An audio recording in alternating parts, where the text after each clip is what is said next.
Javier Pérez Roldán, presidente del Centro Jurídico Tomás Moro. Javier, bienvenido.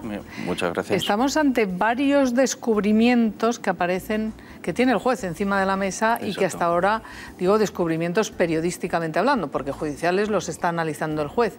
Y hay declaraciones que a mí me parecen muy reveladoras de cómo ese asalto a la capilla estaba organizado, tan perfectamente organizado, por Pablo Iglesias, su grupo de teatro Antígona, que llegaron a mandar el día antes a un estudiante a hacer fotos a la capilla, el asalto, la violencia con la que se vivió, las declaraciones que las tiene el juez de personas que les ha causado un sufrimiento y una angustia que les ha impedido volver a esa capilla a rezar. En fin, son muchas cosas, Javier. Claro, ahí la clave está en que Pablo Iglesias tenía en la Facultad de Políticas, tenía un grupo teatral, un grupo de teatro político Antígona, así llamado, ¿no? Y bueno, algunas de las víctimas, algunos de los que estaban en la capilla, cuando entran pues toda esta turba, bueno, identifican a varias de las chicas como miembros del grupo de teatro. De tal manera que dos víctimas, dos alumnos que estaban allí, identifican, y lo dicen así expresamente, que el guión estaba escrito por Pablo Iglesias. Dice, hay un profesor que es el que está detrás, llamado Pablo Iglesias. Claro, en el 2011 no tenía la relevancia que tiene ahora Pablo Iglesias. Claro, no lo sabíamos. ¿Y por qué no da la cara Pablo Iglesias? Pues esa es la cuestión, porque aquí organizan un asalto a la capilla con supuestas pretensiones feministas, bien, instrumentalizan a las mujeres. Digo, ¿por qué? Porque Contrapoder en su día es una asociación en la que también perteneció Rejón, también perteneció Pablo Iglesias.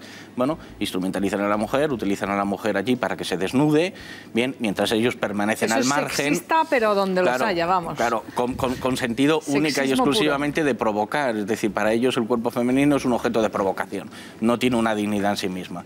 Y cuando al final se detiene y se imputa, en concreto a Rita Maestre y a Héctor Meleiro, bueno, se dedican a hacer declaraciones diciendo que si esto no era tan importante, pero en ningún momento dicen, mire usted, esto es un acto político donde estuvimos nosotros somos los responsables, se ha lavado las manos. De hecho, aunque se habla de gran estratega político, hay un error de cálculo, y un error de cálculo por lo siguiente. Rita Maestre, hace poco tiempo, dijo que si ella hubiera sabido que esto era delito, no lo hubiera hecho. Pero es que días después, pocos días después del asalto de la capilla, compareció Ariel Jerez, que era vicedecano de alumnos, y que hoy en día es miembro del Consejo de Podemos, del Consejo Ciudadano, compareció diciendo que le extrañaban las detenciones porque esto hasta ese momento había sido siempre faltas.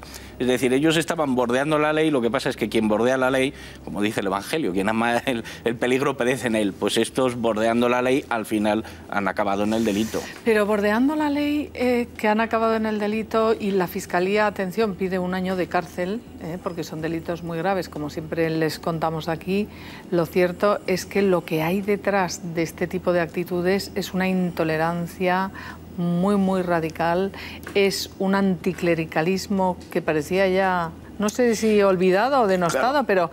pero es además el no permitir que las confesiones religiosas tengan sus centros de culto, concretamente la Iglesia Católica, por un odio que es lo que me parece más preocupante de todo, ¿no? Es un odio cerval. Aquí las izquierdas, en concreto Podemos, pero bueno, en general muchas izquierdas, están intentando plantear un debate entre Estado aconfesional y laicista. Bien, pero es que Francia es laicista. El laicismo es algo más radical que la confesionalidad. Es que se ven las religiones como algo negativo. Bueno, pues en la Francia laicista, en la universidad más famosa, la Sorbona, hay capilla, hay servicio religioso. Nadie la salta. La hay en Múnich, en Alemania, la hay en Bolonia, en Italia, la hay en Oxford, en Gran Bretaña. Es decir, que las capillas estén en el seno de las universidades. En primer lugar, las universidades surgieron todas por influencia de la Iglesia, que fue quien las creó. De hecho, los catedráticos, su nombre viene de cátedra, de catedral.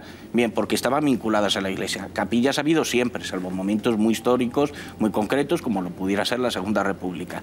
Claro, que nos planteen como que es un avance democrático que suspender unas capillas, que entre otras cosas hacen, si la pretensión de ellos es que la Iglesia viva al margen de la cultura. Bueno, precisamente las iglesias dentro de la universidad o las capillas dentro de la universidad tiene lugar un debate entre la fe y la razón. Bien, de hecho hay numerosas mesas, numerosos simposios, conferencias, eso en primer lugar, y en segundo lugar es que existe existe Cáritas Universitaria, donde todos los que van a aquellas capillas, pues resulta que en invierno dan de comer, hacen rutas para dar de comer productos calientes y bocadillos pues, a los mendigos. 4 millones de españoles han podido servirse de los servicios sociales de la Iglesia, de Cáritas, etcétera, etcétera. 4 millones de españoles, son los datos de la memoria anual de la Iglesia.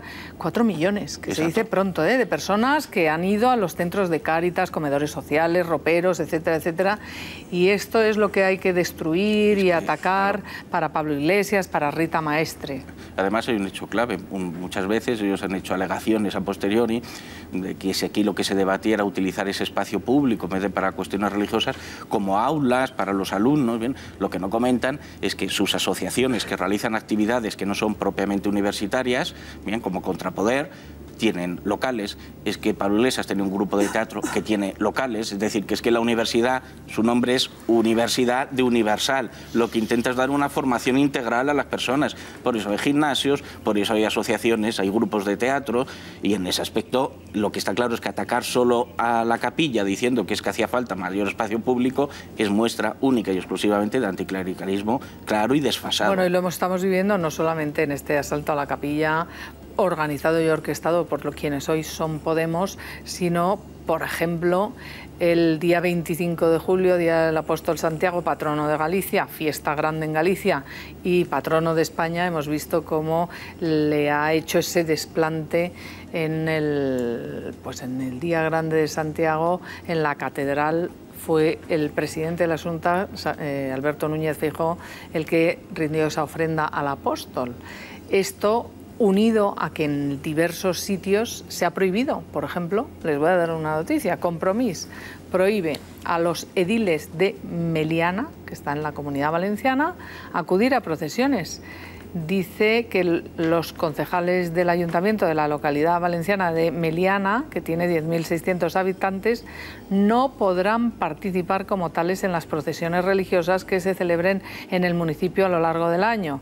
Así lo ha decidido un acuerdo plenario a propuesta del alcalde Josep Riera de Compromís y les prohíbe, ya les digo, que les prohíbe a los concejales ir, y atención porque gobierna Compromís gracias al Partido Socialista, con cuyos 2 escaños suman la mayoría absoluta. Nuevamente se repite lo que hemos visto en la alcaldía de Alicante con esa fiera, ese fenómeno de mujer que se hace llamar Marisol La Roja y que es un auténtico ataque a la dignidad de la mujer, porque claro, ser concejal de Juventud y decir los disparates, las burradas y las tropelías y atropellos a la dignidad que tiene hasta por escrito, y que el Partido Socialista, que es el alcalde allí, sostenga a esta concejala al día de hoy, año de Pedro Sánchez, no ha dicho ni palabra de todas estas cosas. Es que, vamos a ver, olvidan el artículo 16 de la Constitución, y esto es lo que está escrito y lo que está vigente, bien, habla de colaboración con las religiones. Bien, las procesiones son un acto, además de religioso, cultural.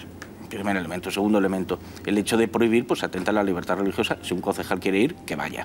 Bien, pero es que hay un elemento clave. Vienen a decir, no, vienen a distinguir, es que la religiosidad es algo que debe quedar en el ámbito interno, en el ámbito familiar, en el ámbito personal. Mentira, porque la religión tiene, lógicamente, tiene que expandirse públicamente. Una parte de la religiosidad es la intervención pública. Bueno, el remitir a la casa es faltar a la libertad religiosa. Claro. Claro, es que... Eso es ideología pura en vena, claro, contra la religión. El intentar reducirla absolutamente al ámbito de las sacristías y al ámbito más privado y prohibirlo su manifestación en las calles. Y si la pretensión auténtica fuera esa y no la persecución de la religión, bien, pues resultaría que los concejales no asistirían a actos organizados por asociaciones privadas, a presentaciones de libros, a estrenos de películas. Es decir, normalmente todos los concejales y todos los representantes políticos asisten a actos culturales con independencia del signo que tenga ese acto cultural. Aquí yo quiero ampliar y preguntar esto, porque aquí se junta el hambre con las ganas de comer, desde mi punto de vista. Claro, estamos hablando de Santiago Apóstol. Es Santiago Apóstol, figura religiosa, histórica, clave, pero también patrono de España. Y claro, el hambre con las ganas de comer, digo, porque es anticlericalismo ramplón unido a un antiespañolismo de todos estos. Venegas, el alcalde de la Marea Atlántica se niega a ir, etcétera, etcétera. Creo que se juntan las dos cosas, Jordi.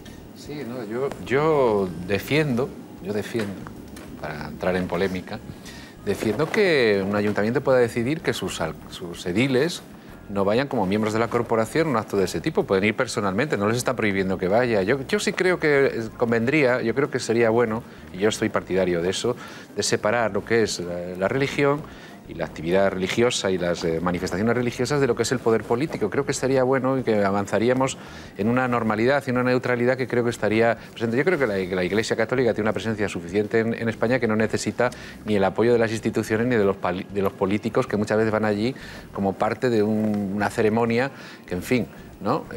Hay muchísimos, ¿no? Entonces yo creo que las manifestaciones religiosas tienen que tener su propia identidad. Luego aquellos que vayan personalmente, pues vayan a ir, pero yo no creo que los ayuntamientos tengan que estar presentes en todos los actos religiosos porque sí, ¿no? Yo creo que... Pero no prohibirlo, que vaya quien quiera ir. Lo que dice es que no vayan como representantes del ayuntamiento, como representantes del ayuntamiento. Pero les está coartando, pero vamos a ver... Pueden ir personalmente, yo conozco casos. Es que una procesión en sí no es un acto religioso, es un acto religioso y tiene un perfil también cultural. Por esa regla de tres, la Iglesia organiza periódicamente una cosa que se llama exposiciones de la edad del hombre, bien, y resulta que allí van los políticos, porque allí lo que se hace es mostrar a los ciudadanos pues obras de arte, la implicación de la religión en la cultura, bien. Eso también es religiosidad, porque esas obras de arte están diciendo lo que están diciendo y fueron inspiradas por lo que fueron inspiradas. Si hacemos ese perfil, lo que estamos diciendo es que la religiosidad no tiene derechos públicos, es simplemente derechos privados. No podrían ir a ningún acto organizado por ninguna asociación, nada que no sea estatal o administrativo. Bueno,